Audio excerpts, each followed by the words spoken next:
여러분은 아주 운 좋은 사람입니다. 왜냐면 지금 이 영상을 만났으니까요. 지금까지 나는 운이 없는 사람이구나 라고 믿고 있으셨다고 하더라도 상관없습니다. 왜냐면 이 영상을 여러분이 만났고 저는 이 영상에 아주 고차원적인 의도를 가지고 이 영상에 메시지를 담았으며 아주 철저하게도 저의 이 메시지를 접하게 될 분들을 제가 선별하길 지금부터 운이 좋아질 사람들에게로 그렇게 한정했기 때문이에요. 그런데 여러분은 지금 이 영상을 만난 거예요. 그렇다면 여러분은 분명 지금부터 운이 좋아질 분들이 분명할 겁니다. 그리고 여러분이 이 사실을 믿으시기만 하시면 여러분의 대운은 지금부터 시작될 겁니다. 아마도 제가 이렇게 말한다고 하더라도 쉽사리 믿음이 가지 않을 수 있어요. 그래서 이번 영상에선 운이 좋아지기 직전 나타나는 공통적인 징조 6가지를 여러분에게 전하고자 합니다. 여러분 스스로 이 6가지 징조를 체크해 보시고 직접 여러분에게 대입해 보세요. 분명히 이 6가지 특징 하나하나가 지금 여러분에게 일어나고 있는 특징들일 거예요. 여러분이 그걸 자각하기만 하셔도 내가 지금부터 진짜 운이 좋아질 타이밍이구나 라고 그렇게 생각되시며 저절로 믿음이 생기실 거예요. 이 영상이 여러분에게 딱 거기까지만 인도해 드릴 겁니다. 그리고 앞으로의 기적은 지금부터 좋아질 이 운으로 여러분 스스로 이끌어내시고 만들어 가시면 되세요. 자, 지금부터 그 6가지 징조에 대해서 말씀드리겠습니다. 첫 번째, 환경이 바뀝니다. 흔히 이동수가 생겼다라고 하죠. 이사를 가게 되거나 이직을 하는 등 내 환경에 변화가 생기는 겁니다. 인간은 환경에 적응하는 동물이기에 새로운 환경은 새로운 가능성을 가져다 주게 되죠. 그리고 당연하게도 내 자리의 환경이 그렇게 바뀌니 만나는 사람들이 또 바뀌게 됩니다. 자, 이게 두 번째 특징인데 첫 번째 특징과 두 번째 특징을 이렇게 연결을 해보면 결국 하나의 특징으로 귀결되게 되어요. 비워짐. 모든 새로운 것을 받아들이기 위해선 비워짐이 선행되어야 합니다. 하여 저는 이렇게 항상 강조하죠. 비워짐이 곧 채워짐의 징조라고 말입니다. 자, 그런데 앞서 말했듯이 인간은 내 환경에, 내 자리에 적응하는 동물입니다. 흔히 정들었다라고 표현하기도 하고 정착했다라고 표현하기도 하면서 안정이라고 표현하기도 합니다. 그런데 그것들이 비워지는 거예요. 그럼 그 시기에 느끼는 인간의 감정은 두려움, 공포심, 좌절과 같은 감정이에요. 왜냐하면 내가 정착한 그 터전, 지금까지 내가 일구어낸 안정감이 산산이 부서지는 게 바로 비워짐이거든요. 그래서 인간은 그때 좌절해요. 그런데 그 시기에, 그때 분명히 아셔야 돼요. 지금 그 시기가 곧 머지않을 시기에 찾아올 대운의 징조라는 것을 말이죠. 이 비워짐의 고통이 곧 채워짐의 달콤함의 징조라는 겁니다. 반드시 아셔야 돼요.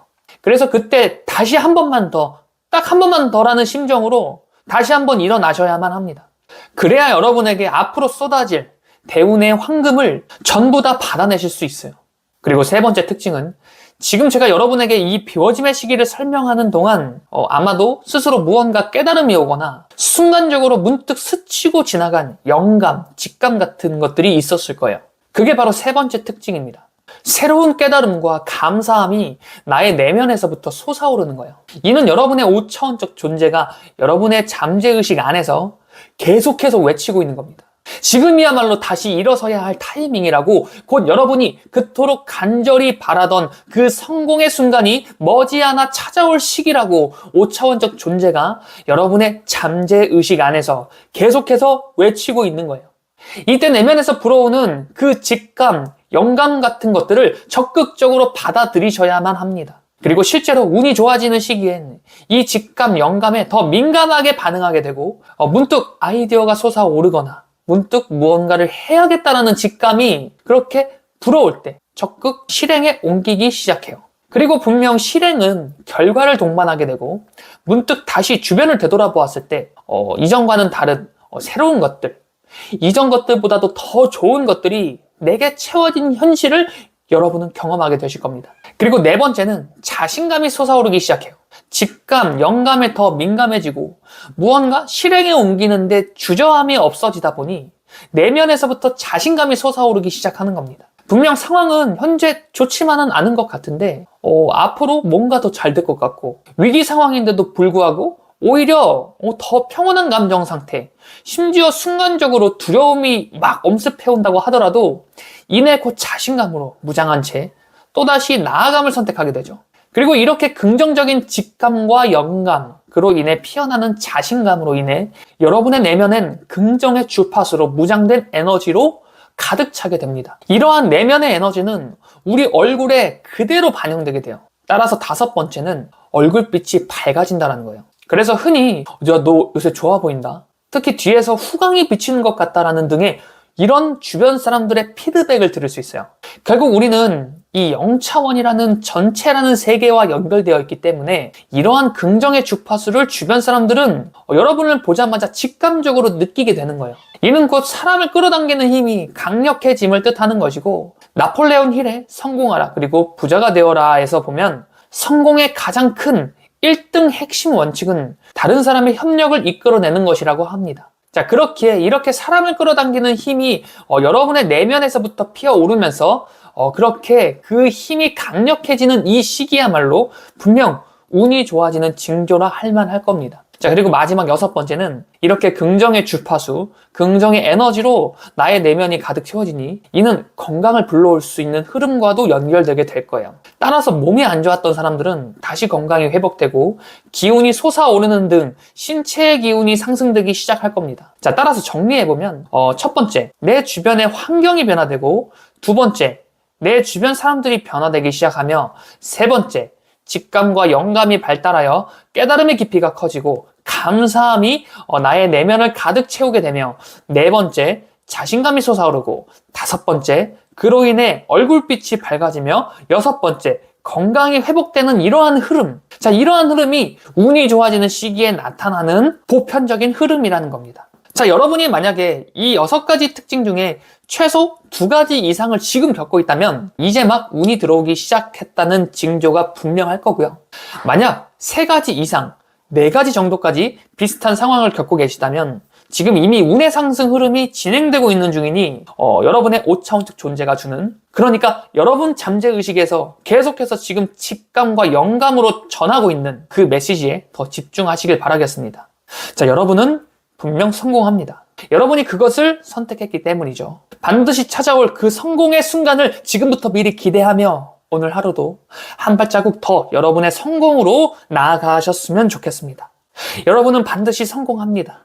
지금까지 드리밍 레오니즘이었습니다. 영상 시청해주셔서 감사합니다. 그렇게 그날 나의 모든 일상은 부서지게 되었다. 코로나19로 준비하던 모든 사업이 중단되었다.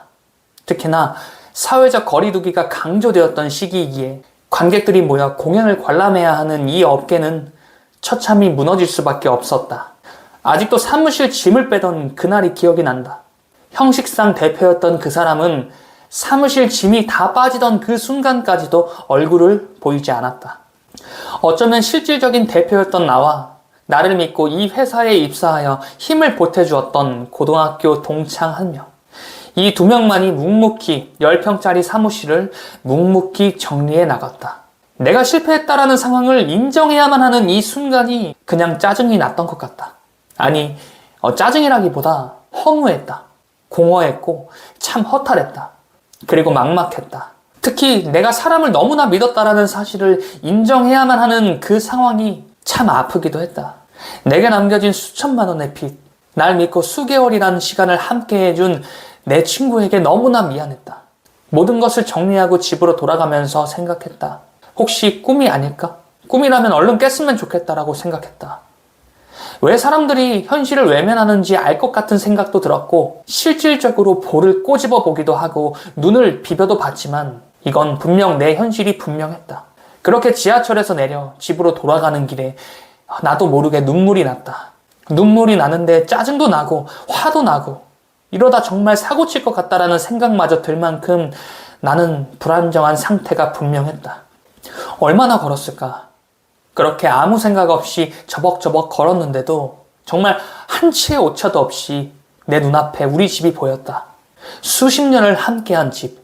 처음 이 집에 이사 온 그때가 아마 초등학교 5학년이었나? 12살 무렵부터 30살이 된 지금까지 약 18년간을 함께했던 이 집이 처음으로 낯설게 보였다. 집이 너무나 낯설게 느껴져서 집 안으로 들어가는 게 덜컥 겁이 났다. 집 안으로 들어가면 30년간 나와 함께 지낸 나의 가족들이 있기에 나는 그곳에서 도대체 내가 어떤 표정을 지어야만 하는지 처음으로 알 수 없다라는 생각이 들었다. 그래서 집에 들어갈 수 없었다. 그래서 그냥 그 자리에 주저앉았다. 그렇게 땅바닥에 주저앉아 하늘을 올려다보았다. 하늘을 올려다보니 달이 참 동그랗게 떠 있었다. 저렇게도 동그랄 수 있을까 싶을 정도로 말이다. 그 달을 바라보니 또다시 만감이 교차했다. 처음으로 내가 들었던 생각은 죽이고 싶다였다. 내 인생이 망가졌다라는 사실을 받아들이니 나를 이렇게 만든 그 인간을 죽이고 싶다라는 생각이 들었다. 분노로 온몸이 부들부들 떨렸다. 그러다 이내 또 다시 평온해졌다. 그냥 또 하염없이 웃어댔다. 뭔가 웃겼던 것 같은데 지금은 잘 생각이 나지 않는다. 그리고 한참을 멍하니 달을 바라보았다. 그리고 문득 한 가지 생각이 스쳐 지나갔다. 내 잘못이다. 돌이켜보면 그때 이 생각을 떠올린 것은 내 인생의 분명한 터닝포인트였다. 흔히 운이 좋아질 징조였고 나의 5차원적 존재가 내게 준 메시지가 분명했다. 앞으로 대운이 찾아와 내가 더 높이 올라갈 발판이 되었던 사건이 바로 그 순간이었다. 그로부터 약 3년이 지났다. 그리고 모든 것이 변화되었다. 나는 이 영상을 매개체로 하여 그 당시의 나에게, 그러니까 2020년 6월 그렇게 땅바닥에 주저앉아 달을 바라보며 많은 생각에 잠긴 그 순간에 내게 3가지의 메시지를 전하고자 한다. 그리고 이 3가지의 해결책을 가리켜 나는 이렇게 표현하려고 한다. 인간이 대운을 맞이하기 전 나타나는 징조이자 당신의 5차원적 존재가 주는 메시지라고 말이다. 첫 번째, 운이 좋아지는 시기를 다르게 표현하면 지금까지 내가 가지고 있는 모든 것이 비워지는 시기이다. 비워져야 비로소 채워질 수 있기 때문이다. 하지만 우리는 일상을 살아가면서 너무나 많은 것들을 채워가며 또 그렇게 살아가고 있다. 내가 이루어낸 커리어, 내 주변을 지켜주는 내 지인들까지, 그리고 자본주의를 또 지탱하게 만들어주는 나의 자본까지, 이 모든 것들을 채워가며 우리는 삶을 살아가게 된다. 그리고 운이 좋아지는 시기에 나타나는 징조는 이 모든 것들이 철저하게 비워지게 된다. 그때 우리 인간이 느끼는 감정은 좌절이다. 지금 너가 느끼는 그 좌절감, 위기감이 지금까지 느껴보지 못한 역대급 감정인 만큼 앞으로 너에게 다가올 대운의 크기 역시 그만큼 크다는 걸 분명히 자각했으면 한다. 좌절하기보다 앞으로 다가올 대운을 잡기 위해 지금 이 순간을 몰입해라. 두 번째, 비워지는 그 시기에 인간이 느끼는 감정은 분명 위기감과 좌절감이다. 그러나 이 위기의 상황을 바라보는 그 시선이 사람에 따라 각각 2가지로 나뉘는데 하나는 두려움, 하나는 욕망이다. 로버트 기요사키의 부자 아빠, 가난한 아빠에서도 말한다. 인간은 욕망과 두려움의 감정, 이 2개의 감정을 바탕으로 생각하고 판단한다라고 말이다. 만약 지금 내가 느끼는 그 감정이 두려움이라면 지금은 잠시 너를 돌볼 필요가 있다. 너의 몸과 마음이 지쳐있기 때문에 두려움을 느끼는 것이고, 두려움의 감정은 다가오는 운조차 쫓아내릴 만큼 강력하다. 만약 지금 내가 느끼는 그 감정이 두려움이라면 지금은 아무것도 하지 않아도 괜찮다. 지금은 너의 몸과 마음을 회복하기 위해 지금 잠시 힐링의 시간을 가져보자. 그래도 괜찮다. 그리고 만약 내가 느끼는 감정이 욕망이라면 그것은 너의 몸과 마음이 대운이 왔음을 자각하는 상태이자 너의 5차원적 존재가 지금 움직이라고 하는 분명한 신호이다. 그 직감을 믿고 밀어붙여라. 2020년 7월에 너는 몹시 두려워하고 좌절했지만 결국 2020년 8월에 너는 너의 직감을 믿고 그렇게 나아감을 선택하여 모든 위기의 순간을 단 한 달 만에 극복해내게 된다. 위기의 순간에 내가 느끼는 그 감정을 욕망의 감정으로, 좀 더 직접적으로 말하면 설레임의 감정을 느낄 수 있게끔 나를 돌본다면 그것이 바로 대운이 오는 징조이자 그 대운을 확실하게 내 것으로 만드는 분명한 방법이 될 것이다. 마지막 3번째, 모든 것이 비워졌으니 이제 다시 채울 일만 남았다라는 것이다. 자, 생각해보면 간단하다. 내 주변을 만들던 나의 커리어, 인간관계, 자산 등이 사라졌으니 그에 대한 반작용으로 이제 다시 그것을 새롭게 채울 일만 남았다라는 것이다. 나의 커리어가 무너졌다면 다시 일어나서 새로운 일에 도전하라는 것이다. 지금까지 나의 커리어가 아까워서 도전하지 못하고 그저 생각만 하고 있었던 일이 있다면 지금 일어나서 도전하라는 신호인 것이다. 지금이 기회이다. 내 주변에 나를 아껴주던 인간관계가 다 틀어졌다면 이제 또다시 새로운 인간관계가 시작될 것이라는 징조임이 분명하다. 어쩌면 내가 더 높은 성공을 이루길 원한다면 앞으로 채워질 그 인간관계는 그 생각의 주파수에 이끌려 이미 내 생각만큼 더 높은 성과를 이룬 그러한 인간관계, 귀인들이 내게로 몰려들 것이다. 그리고 새로운 인간관계의 시작은 새로운 기회가 찾아온다는 것을 의미한다. 오히려 기쁘게 이 상황을 맞이해도 좋다. 그리고 너의 자산이 사라져 좌절되었다면 딱 한 가지만 기억하자. 부자의 그릇은 내 안에 있다는 것이다. 그동안 남아있던 내 자산이 비워지고 새롭게 더 큰 부자의 그릇으로 잠시 교체되는 시기가 지금일 뿐인 것이다. 그러니 지금 이 순간에 좌절하기보다는 앞으로 다가올 그 부자의 그릇을 기대하며 욕망으로 설레임으로 이 순간을 한번 즐겨보자.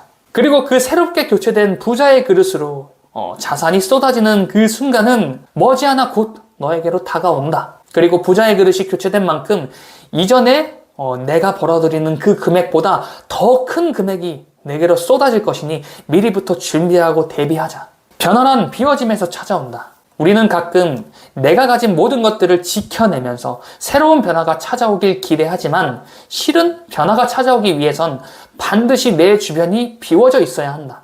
생각해보면 간단한 원리다. 가득 채워진 그릇엔 그 어떤 것도 담아내지 못할 것이니 말이다. 반드시 그 그릇이 먼저 비워져야 또 새로운 무언가를 담아낼 수 있다는 것이 자연의 이치이다. 그리고 그 비워짐의 순간에 인간이 느끼는 감정은 위기감과 좌절과 같은 그러한 공포의 감정이다. 그러니 지금 이 순간에 그렇게 공포를 느끼고 좌절을 느끼는 것은 어쩌면 너무나도 당연한 감정이다. 만약 지금 내가 느끼는 그 감정이 두려움에 가깝다면, 그래서 공포에 지금 주저앉아 도무지 일어설 힘조차 없다라고 느껴진다면 어설픈 팩트폭행 영상으로 어설프게 그렇게 동기부여를 얻어서 억지로 무언가를 행하려 하기보다 잠시 일주일이라도 너의 몸과 마음을 회복시키기 위해 잠시 스스로를 돌봐주자. 그것이 대운을 내게로 꽉 움켜쥐는 방법이자 대운이 찾아오는 징조일 것이다. 그리고 마지막 5차원적 존재는 이 영상을 매개체로 지금 당신에게 한 가지 메시지를 마지막으로 전하려고 한다.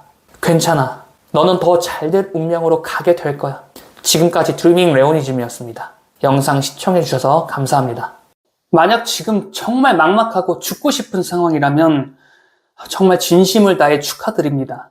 제가 장담하건대 분명 언젠가 돌이켜봤을 때 여러분은 분명 스스로 생각하길 난 참 운 좋은 사람이구나 라고 이렇게 생각할 게 분명할 거예요. 왜냐하면 여러분이 지금 이렇게까지 막막함을 느끼는 이유는 당신이 1% 성공인이 될 기회가 지금 현재 찾아왔기 때문입니다. 허무맹랑한 소리 하고 있네 라고 생각하신다면 지금부터 제 이야기에 더 집중해 주세요.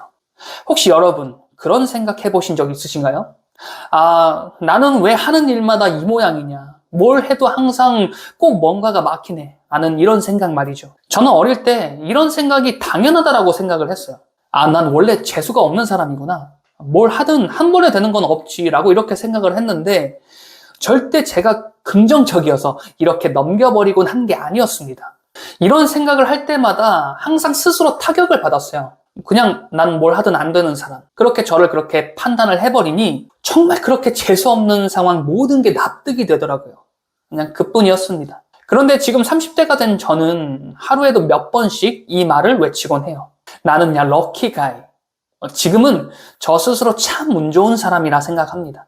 심지어 20대에 제가 생각했던 대부분이 지금 이루어져 있는 현재를 보니 참 나는 운이 좋은 사람이구나 이렇게 생각을 했어요. 제가 이렇게 운 좋은 사람으로 바뀔 수 있었던 사건 한 가지가 있었는데 어쩌면 지금 이 영상을 보시는 여러분도 저의 이 이야기를 들으신다면 이 중에 10%는 분명 운 좋은 사람으로 변화되실 거예요. 왜 10% 뿐이냐고요? 나머지 90%는 저의 이 이야기를 그저 강의파리, 책파리로 취급하고 아예 듣지도 않을 거니까요. 아마 대부분 영상을 끄고 나갈 거라 생각합니다. 그리고 그 90% 중에 1%는 심지어 악플을 달기도 할 거예요. 악플 달 사람은 지금 다시고 나가시면 될 것 같고요. 그러면 여러분의 시간이라도 지키실 수 있을 것 같습니다.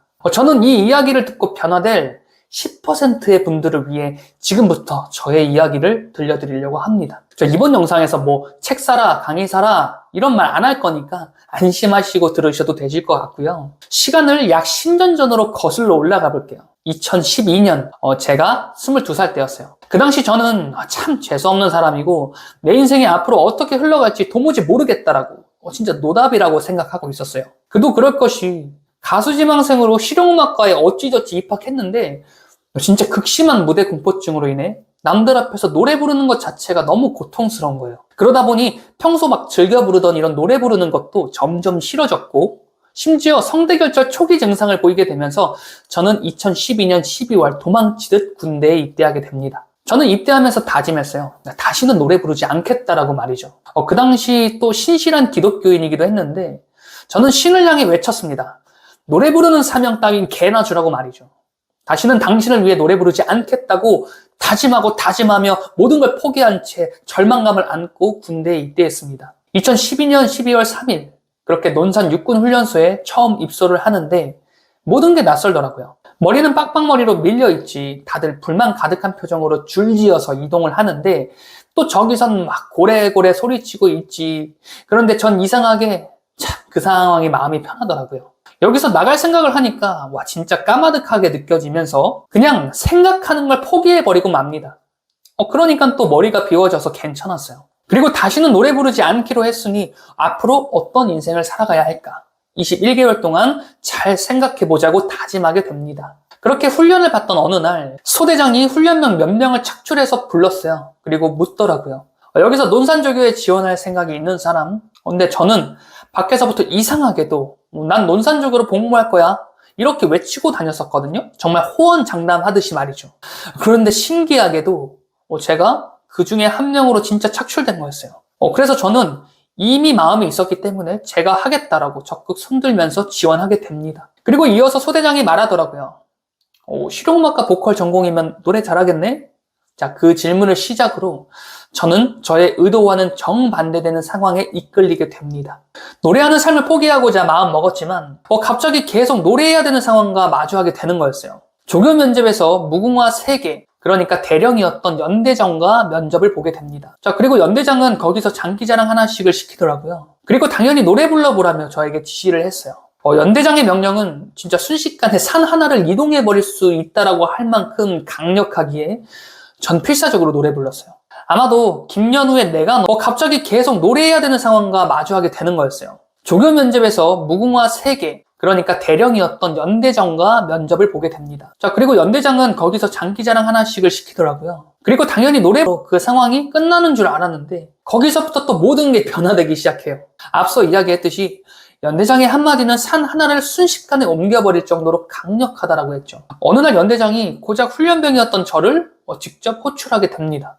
야, 진짜 부대가 난리가 났어요. 조교들이 저의 전투복 각을 잡아주기 시작하고 막 전투와 광을 내주었어요. 그렇게 또 중대장의 인소를 따라 연대장실로 가게 되었고 저는 그곳에서 크리스마스 때 논산 군인교회에서 특별 공연을 준비하라는 명령이 떨어지게 됩니다. 아마 지금도 그 군인교회엔 약 3,000명 이상의 육군 장병들이 모이는, 그러니까 제가 지금까지 섰던 무대와는 아예 차원이 다른 규모의 무대를 쓰게 된 거였어요. 정말 얼떨결에 그런 명령이 떨어짐과 동시에 저는 저의 쉬는 시간을 반납하며 그렇게 공연 준비를 하게 됩니다. 그리고 그 명령은 또다시 나비 효과를 불러일으키게 되죠. 연대장 바로 밑에 대대장의 입장이 난처해진 거예요. 제가 장교는 아니었기에 구체적으로 어떤 것이 난처해진지는 잘 모르겠지만 아마도 지휘보고 체계 위반이었을 것 같아요. 대대장을 건너뛰어버린 명령 체계. 그래서 대대장은 저를 호출하며 말합니다. 야, 넌 그런 이슈가 있었으면 나한테 먼저 얘기를 했어야지. 야, 난 큰일 났구나 하며 이렇게 죄송합니다라고 계속 말하고 있었어요. 그런데 그 순간 누군가 노크를 하더니 문을 열고 들어왔습니다. 그런데 되게 낯익은 얼굴이었어요. 그리고 대대장 옆에 앉았고 그 사람은 저를 바라보기 시작했습니다. 그리고 그 사람은 다름 아닌 가수 휘성이었어요. 당시 논산 육군훈련소 조교로 복무 중이었는데 딱 제가 입대한 그 대대에 있었던 거죠. 그리고 대대장은 말합니다. 훈련소 내에서 행사가 있을 예정인데 우리가 뮤지컬 한 편을 준비 중이라 제가 그 역할 중 하나인 훈련병 역할을 해줘야겠다라고 말이죠. 얼떨결에 가수 휘성과도 꽤 많은 대화를 나눌 기회를 얻게 되었고 그렇게 저는 또다시 가수의 꿈을 키우기 시작합니다. 야, 이게 하나님의 뜻이구나. 이게 이 우주의 뜻이구나. 내가 노래해야만 했던 이유가 바로 여기 있었고 나는 이 순간을 시작으로 날개를 달 수 있겠구나. 그렇게 생각할 수밖에 없었던 것이 제가 만약에 조교로 선발되게 되면 이 대대에서 복무하게 될 확률이 80% 이상이라고 하더라고요. 훈련을 받았던 곳에서 자대 배치를 받게 되고 그렇게 군 생활을 이어가게 된다라고 하니 또 자연스럽게 가수 휘성과도 인연이 더 이어지게 될 것이고 그 모든 그림들을 또 저의 현재의식에서 그려가기 시작하는 거예요. 모든 걸 다 포기하고 이곳으로 온 것이었는데 아이러니하게도 다시 꿈을 꿀 수 있게 된 이 상황이 저는 참 운이 좋다라고 생각했어요. 그렇게 저의 군 생활은 아주 해피엔딩으로 끝나게 되었습니다. 자, 이렇게 말씀드리면 아마 여러분은 이게 뭐냐고 저를 욕하실 수도 있을 것 같아요. 근데 아주 다행히도 저의 그러한 모든 예상은 전부 빗나가게 됩니다. 자대 배치를 받게 되던 날 저는 청천벽력과 같은 결과를 받게 되어요. 거의 대부분 훈련을 받았던 부대로 자대 배치를 받게 되는데 저를 비롯한 몇 명만 공익연대로 자대 배치를 다시 받게 된 거였어요. 제가 그렸던 모든 계획들이 순식간에 무너져 내리게 되었는데 또다시 원망은 시작됐습니다. 아니 애초에 처음부터 모든 걸 포기하고 들어온 나에게 이런 가능성을 보여준 건 어쩌면 신의 뜻이 아니었냐. 그런데 이 결과는 대체 어떻게 납득하라는 것인가. 빨리 이 결과가 꿈이라고 말해달라고 고래고래 소리치며 이 모든 현실을 부정하고자 했어요. 정말 밥도 제대로 넘어가지 않더라고요. 그런데 선임은 그런 저를 또 가만 놔두지 않았어요. 밥을 조금 퍼서 먹고 있으니 주걱으로 밥을 쌓아 올려서 탑을 만들어버리고 10분 내로 먹지 못하면 두고 보자라는 말을 끝으로 또 저는 허겁지겁 밥을 먹기 시작합니다. 약 3일 정도 정말 죽을 것 같더라고요. 내 인생이 원래 그렇지. 뭐 하나 제대로 된 게 있었나. 원래 난 재수 없었잖아. 라는 생각에 도무지 이 군 생활을 버텨낼 수 없겠다라고 생각했어요. 그런데 어느 날 주임원사의 면담을 앞두고 저는 자대 내 제일 고참과 함께 생활관에 앉아 있었어요. 그런데 갑자기 엄청나게 강력한 부정의 감정이 저를 음습하더니 침상에서 무릎으로 뛰어내릴까? 500원짜리 동전을 무릎에 놓고 뛰어내리면 십자인대가 파열되어서 의가사 제대를 할 수 있다라고 하던데 그렇게 해버릴까? 하는 이런 최악의 생각까지 이어가게 됩니다. 그렇게 생각을 이어가던 중 주임원사 면담 시간이 다 되었고 저는 자리를 이동하게 되어요. 2013년 1월 그 해엔 참 눈이 많이 내렸었는데 온 세상이 하얗더라고요. 어쩌면 그 하얀 풍경이 저의 부정의 감정을 정화시켜 준 것일지도 모르겠습니다. 한참을 멍하니 걷던 중에 갑자기 이런 생각이 드는 거예요.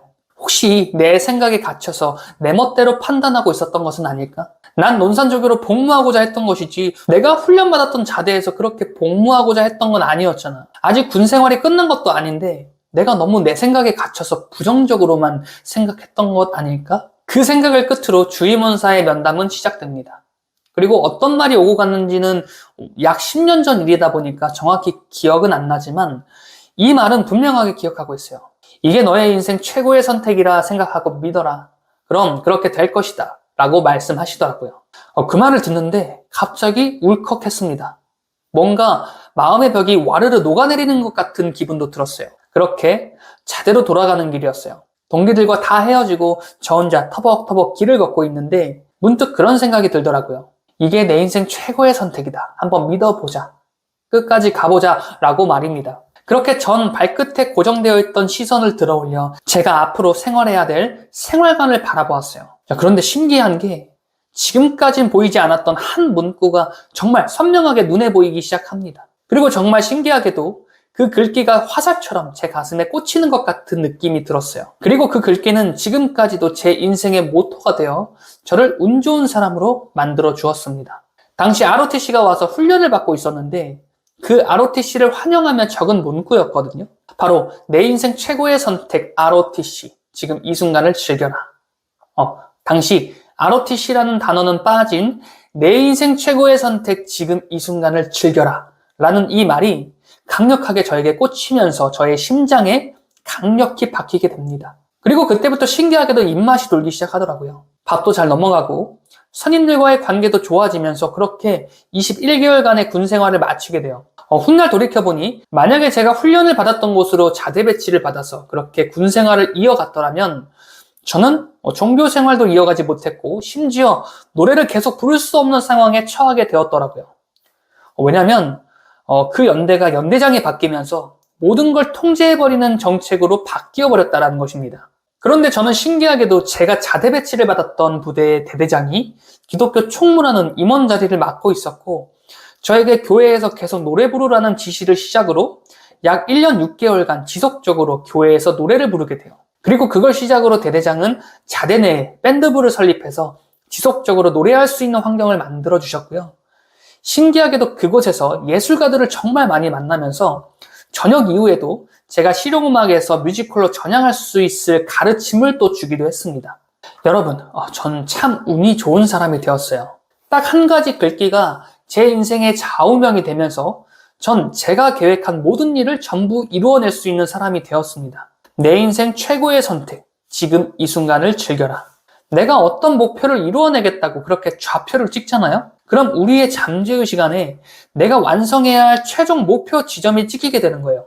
우리가 내비게이션을 통해 이동해야 할 좌표를 찍고 차를 몰듯이 내가 어떤 것을 해내야겠다라고 목표를 설정하는 것은 나의 잠재의식 안에 내가 최종적으로 도달해야 할 지점을 찍어 놓는 것과 같다라는 거예요. 그리고 그렇게 목표 지점이 설정되는 순간 내비게이션이 현재 위치에서 그 지점까지의 최적의 거리를 안내해 주듯이 우리의 잠재의식에서도 지금 현재 나의 위치에서 어떻게 그 목표 지점까지 이동해야 하는지 길을 제시해 주게 되어요.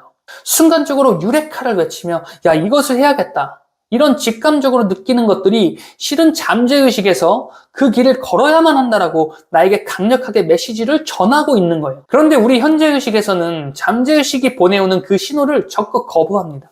왜냐하면 나의 현재의식에선 지금 나의 현재 위치에 더 집중하고 있기 때문에 그래요. 지금 나의 현재의 상황을 더 살피게 되고 위험 리스크를 판단하면서 그곳으로 이동했을 때 내가 감수해야 할 위험 요소를 그렇게 두려워하는 거예요. 또는 눈 딱 감고 무언가에 도전했는데 그 도전이 실패로 끝나버리게 되면서 괜한 선택을 했다며 자책하고 후회하기도 하죠. 자, 그런데요. 지금 나의 현재 상황에서 볼 땐 그러한 선택들이 정말 위험해 보이고 가면 안 될 요소로 판단되기도 하지만 내가 설정해 놓은 최종 목표 지점에 도달하기 위해서는 반드시 넘어야 할 무언가라는 것이죠.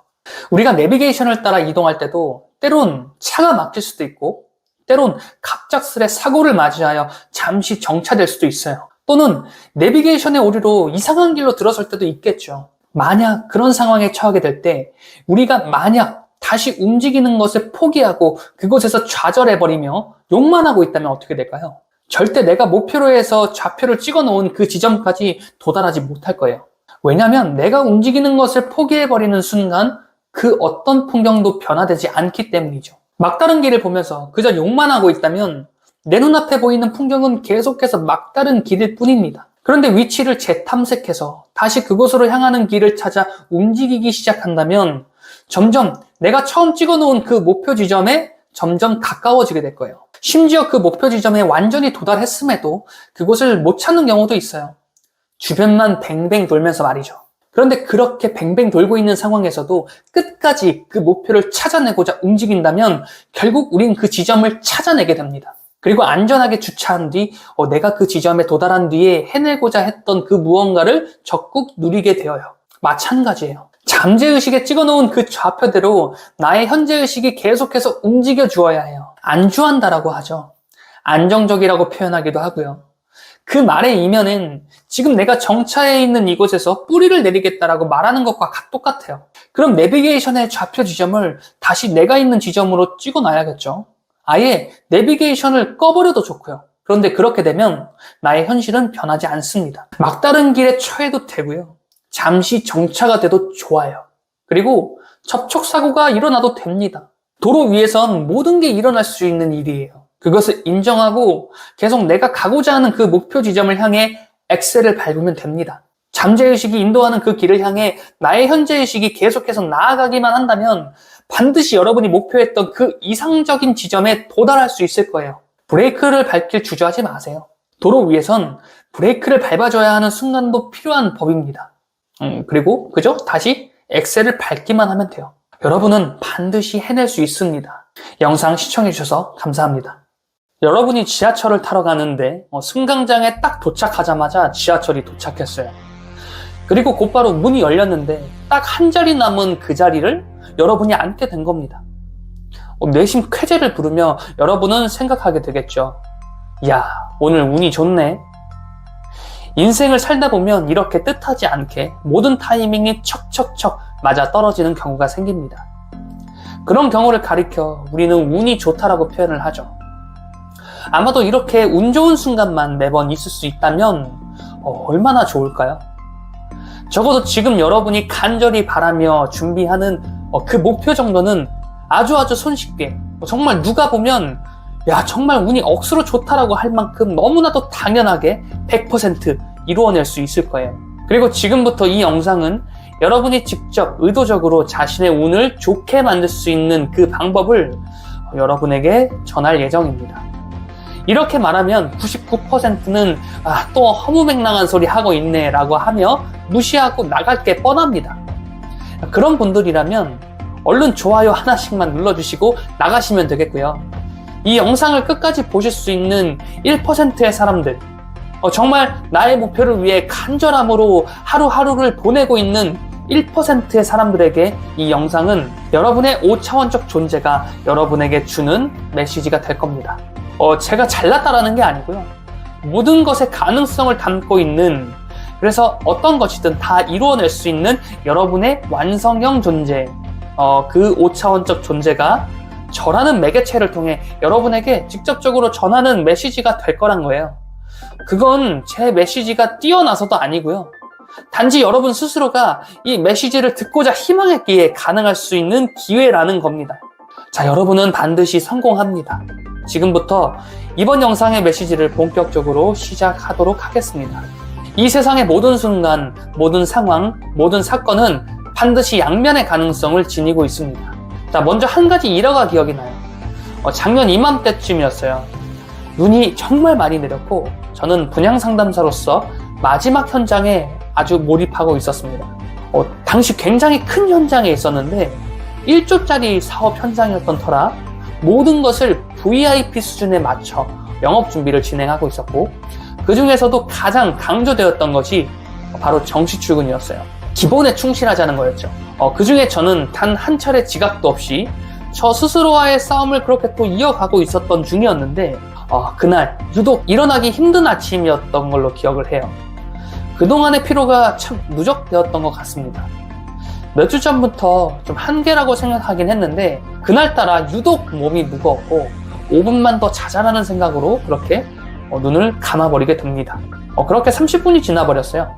정말 정광석화처럼 일어나 5분 만에 나갈 준비를 마쳤고 곧바로 뛰어나갔습니다. 이런 순간에 처해본 분이라면 다들 공감하겠지만 모든 악조건이 그 상황에 다 겹치게 되죠. 정확히 10분 뒤에 지하철이 온다는 것을 보고 참 머리털이 쭈뼛서기 시작했어요. 그리고 어제 눈이 많이 왔던 터라 택시를 타고 가도 또 지각할 게 뻔해 보였으니 참 이렇게도 저렇게도 할 수 없는 상황이었습니다. 가능성이 있다면 빠르게 지하철을 타서 정말 내리자마자 20분 거리의 그 사무실을 진짜 전력 질주하는 수밖에 없어 보였어요.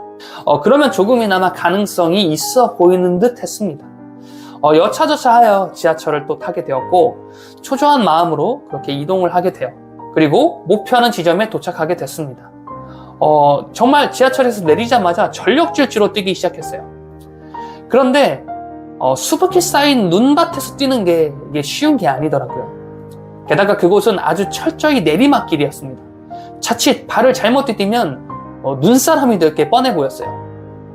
그리고 참 신기하게도 그 넘어지는 생각을 마치자마자 정확히 3분 뒤에 저는 발을 잘못 디뎌 넘어지게 됩니다. 자, 풀정장을 입고 있었고 그렇게 검은색 코트를 입고 있었는데 그 풀정장과 코트를 하얗게 뒤덮은 그 눈더미를 보자 그야말로 짜증이 폭발하기 시작을 했어요. 그리고 가까스로 사무실에 도착하게 되었고 다들 제가 지각하는 건 처음 본다면서 본부장도 팀장도 그리고 동료 직원들도 의아한 듯 저를 바라보기 시작했습니다. 자리에 앉아 업무 준비를 하는데 야 진짜 이렇게도 재수없는 날이 있을 수 있냐며 부들부들 떨었어요. 그리고 1시간 동안 저의 감정을 진정시키기 시작했습니다. 그리고 감정이 진정이 되자 다시 이성적으로 상황을 판단해 볼 수 있겠더라고요. 다시 한번 생각을 해봤어요. 그러니까 모든 잘못은 5분만 더 자자라는 저의 그 판단 때문이었다라는 것을 또 스스로 자각할 수 있게 되었습니다. 그리고 깨달았어요. 앞으로는 5분만이라는 생각이 들 때 그대로 자리에서 일어나 버리자. 이렇게 허겁지겁 이동할 만한 상황을 만들지 말자라는 생각을 끝으로 나는 오늘 이 교훈을 얻게 되었으니 앞으로의 나의 비즈니스가 더 긍정적인 방향으로 흘러가겠다라고 생각을 했고, 오늘 이 순간은 참 운이 좋다라고 그렇게 판단하게 되었습니다. 거기까지 생각이 마치게 되자 참 기분이 좋더라고요. 여러분, 자, 바로 이게 핵심입니다. 아침에 5분만 더를 시작으로 만들어진 그 상황은 변한 것이 없어요.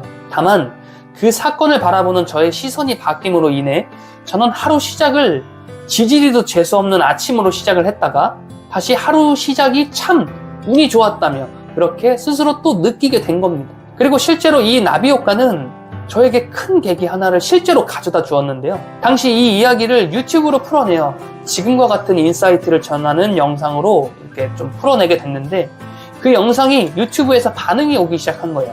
그리고 저는 57층 한강뷰라는 새로운 채널을 또 하나 개설하게 되면서 단 6주 만에 구독자 1000명을 만들어내게 됩니다.